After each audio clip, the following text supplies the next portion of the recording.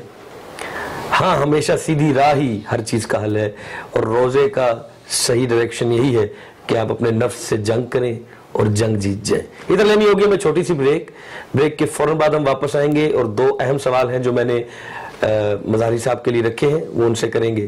آپ کہیں جائیے گا مت، ہم بس یوں گئے اور یوں آئے. ویلکم بیک ناظرین، پروگرام سعید الشعور میں آپ کو ایک بار پھر خوش آمدید کہتا ہوں. اور آج جتنا مشکل موضوع میں سمجھ رہا تھا اتنا ہی آسان کر دیا ہے مظاہری صاحب نے، اور ان سے یہی امید رکھتے ہیں. اللہ پاک ان کے، آپ سب دعا کیجئے، اللہ پاک ان کے علم کے خزانے میں وسعت عطا فرمائے، اور مالک کائنات ان کے جو بھی ان کو علم آ رہا ہے اور ان کو ایسا ہی رکھے کہ یہ علم بانٹتے ہی رہیں. مالک کائنات آپ کو علم کے میدان میں بھی سخی رکھے، دولت کے میدان میں بھی سخی رکھے، یہی دعا ہے آپ کے لیے. مالک سب کو عطا فرمائے. یہ ایک سوال ہے کیونکہ اب ہم ہیں جدید دور کے بچے، اور جدید دور ہے، ان کو سمجھانا پڑے گا نا تو ہمیں کوئی مثال دینی پڑتی ہے کہ لیٹس سپوز اگر دیکھے بغیر نہیں سمجھتے آج کل کے نوجوان بھی بچے بھی، یہ تو سیدھی سی بات ہے نا. اب سوال یہ ہے کہ دور حاضر میں روزہ محراب نفس یہ کیسے ممکن ہے؟ دور حاضر میں روزہ محراب نفس کیسے ممکن ہے؟ اگر کیسے ممکن، اس کو میں اور آسان کر دوں کہ اس کو کیسے ممکن کیا جا سکتا ہے؟ دیکھیے سلمان، اس میں پہلی بات یہ ہے کہ کوئی دور بھی جدید نہیں ہوتا اور کوئی دور قدیم نہیں ہوتا. جدت اور قدامت یہ ریلیٹیو ٹرمز ہیں. یعنی آج آپ جس دور میں ہیں، اگر 100 سال پیچھے چلے جائیں گے تو آپ اس دور کو جدید کہیں گے، لیکن 100 سال آگے چلے جائیں گے تو اسے قدیم کہیں گے. تو دور یہی ہے. تو اس کا مطلب ہے کہ آپ اسے آج جدید سمجھ رہے ہیں، کل اسی کو آپ قدیم سمجھیں گے. تو کوئی دور بھی جدید اور قدیم نہیں ہوتا. اور دین پروردگار کی یہ جامعیت ہے، اتنا کمپریہنسو یہ دین ہے کہ اگر دین کے لیے دور قدیم اور جدید ہونے لگتا تو پھر دین کو ضرورت پڑتی کہ ہر دور، بدلتے ہوئے دور کے لیے دین کی نئی شکیں سامنے لائی جاتی. دین وہی ہے. دین بظاہر لگتا ہے کہ سٹیٹک ہے، سٹیٹک نہیں ہے. دین اتنی وسعت رکھتا ہے اور دین اتنا کمپریہنسو ہے کہ ادوار بدلتے چلے جائیں گے اور دین ان کے ساتھ ہر دور میں چلنے کی صلاحیت رکھتا ہے. پہلے تو یہ بات سمجھنا ضروری ہے. آج اگر آپ کے پاس واٹس ایپ کی سہولت ہے، آج اگر آپ کے پاس ای میل کی سہولت ہے، تو آج آپ کو محسوس ہو سکتا ہے کہ 200 سال پہلے لوگ کیسے کمیونیکیٹ کرتے ہوں گے، کتنی مشکل پیش آتی ہوگی.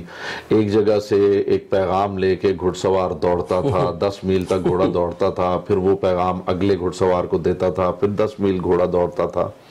تو کتنی مشکل پیش آتی ہوگی. لیکن اگر آپ یقین کریں کہ اگر آپ کو یہ موقع مل جائے کہ آپ ماضی میں چلے جائیں تو وہاں جا کے آپ کو محسوس ہوگا کہ آپ کو اس وقت کوئی دقت نہیں تھی.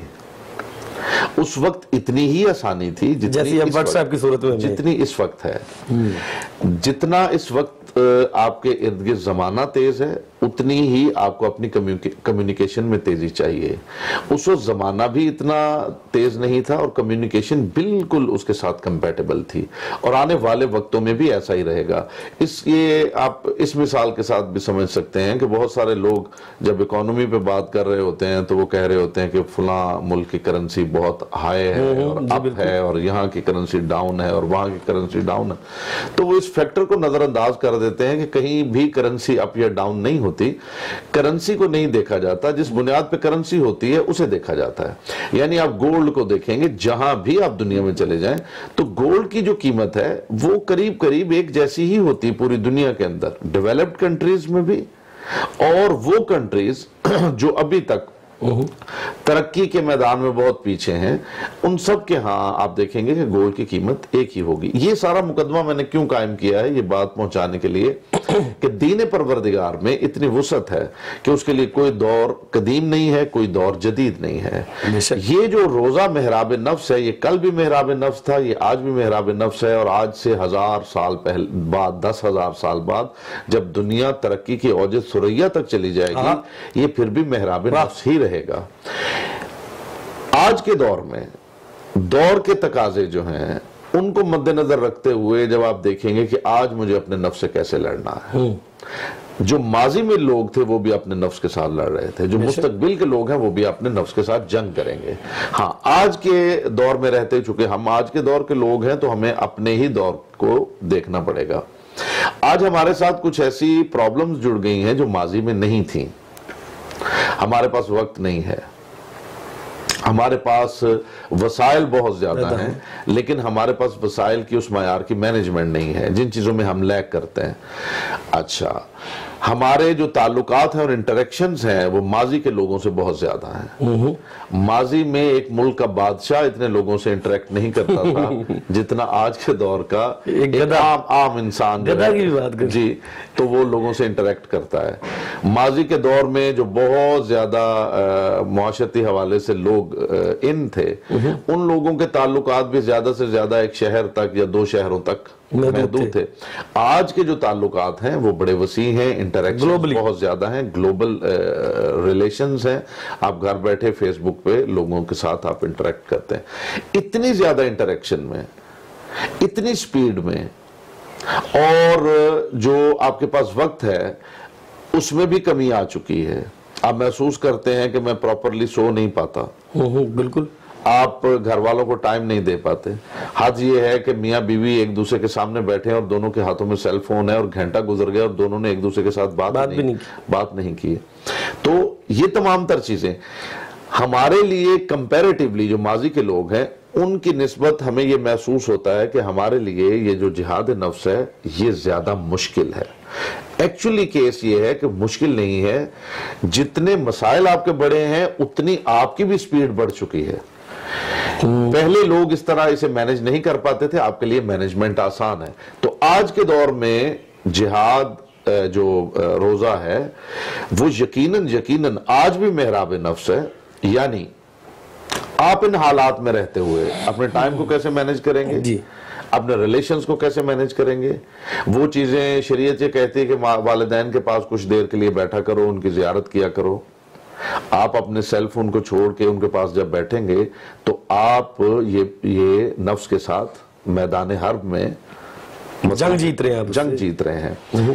آپ اپنے بچوں کے ساتھ اگر پیار کرتے ہیں، آپ اس وقت میں سے وقت نکالتے ہیں، اپنے بچوں کے ساتھ پیار کرتے ہیں، تو آپ عبادت کرتے ہیں، آپ وہ جنگ جیت رہے ہیں۔ وہ جنگ آپ کو سیل فون جو مجبور کر رہا تھا اور اپنے ساتھ اس نے جوڑ کے رکھا ہوا تھا، اسے آپ نے بند کیا کہ میں یہ کام پہلے کروں گا۔ آپ ڈھونڈتے ہیں کہ میرے کون کون سے استاد رہے ہیں۔ یہ میں آپ کے ساتھ ویسے آف دا ریکارڈ بات ہے، میں شیئر کرنا چاہتا ہوں۔ میں آج بھی اپنے جو ٹیچرز ہیں، یعنی پرائمری اسکول سے لے کے آنورڈز، میں اپنے اساتذہ کو ڈھونڈتا رہتا ہوں کہ کس علاقے میں کہاں میں نے پڑھا تھا اور وہاں پہ کون کون سے استاد تھے۔ تو پوچھتے پوچھتے میں ان کے گھروں میں جاتا ہوں، جا کے ان کے قدموں کو چھوتا ہوں، اور اتنا لطف آتا ہے کہ ان کے چہرے پہ جو رونق اور وہ جو خوشی کے آثار ہیں، وہ بھی خوش ہوتے ہیں کہ آپ نے ان کو یاد رکھا ہوا ہے۔ تو وہ کہتے ہیں جی ہمیں تو اب بچے بھی نہیں پوچھتے، آپ کو کس نے دیا ہمارے پاس۔ تو وہ چیزیں جو ہیں وہ سب کرنے کے لیے آپ کو آج اپنے نفس سے بہت زیادہ لڑنے کی ضرورت ہے، بہت زیادہ جنگ کرنے کی ضرورت ہے، تاکہ آپ کم از کم ان حالات میں رہتے ہوئے اپنے آپ کو اس لیول پہ لے جائیں کہ آپ کچھ اچھا کر سکیں جو آپ کے ارد دوسرے نہیں کر پا رہے ہیں۔ میں یہی تو پوچھ رہا ہوں، فارمولا کیا ہے آج کے دور کا؟ جتنی آپ دیکھ رہے ہیں آرٹیفیشلی بیسیکلی لوگوں نے مشکلات اپنی بڑھائی ہوئی ہیں، یہ تو ہم نے آپ کی باتوں سے بھی ثابت ہو رہا ہے کہ جتنے بھی مسائل ہیں وہ آرٹیفیشلی بڑھائے ہوئے ہیں۔ اب اس دور میں اب ایک بچہ ہے، جیسے میں اس کی مثال دے رہا ہوں، وہ موبائل فون یوز کر رہا ہے، یا ایک ہسبینڈ ہے وہ موبائل فون یوز کر رہا ہے، اس کی مسز بھی موبائل فون یوز کر رہی ہے۔ اس حالات میں اس کو کیا فارمولا ہے کہ اس کو اب جہاد تو اس دفعہ اب جہاد کرنا زیادہ مشکل ہے کیونکہ آرٹیفیشلی ہم نے مصیبتیں اور مسائل جو ہیں وہ اپنے اوپر زیادہ پیدا کر لیے ہیں۔ کوئی فارمولا بتا دیں آسان سا۔ بڑا سادہ سا فارمولا ہے سلمان، میں نے پہلے عرض کیا تھا کہ پروردگار آپ کیا سمجھتے ہیں کہ ایک سیدھا کھڑا ہوا انسان جسے وہ چاہتا ہے کہ وہ جھک جائے، تو اس جھکنے میں کون کون سی چیز مضمر ہے؟ اس میں آپ کا ٹوٹ جانا مضمر ہے، اور اس میں ایک بڑا خوبصورت پہلو مضمر ہے کہ آپ پہلے سامنے دیکھتے تھے،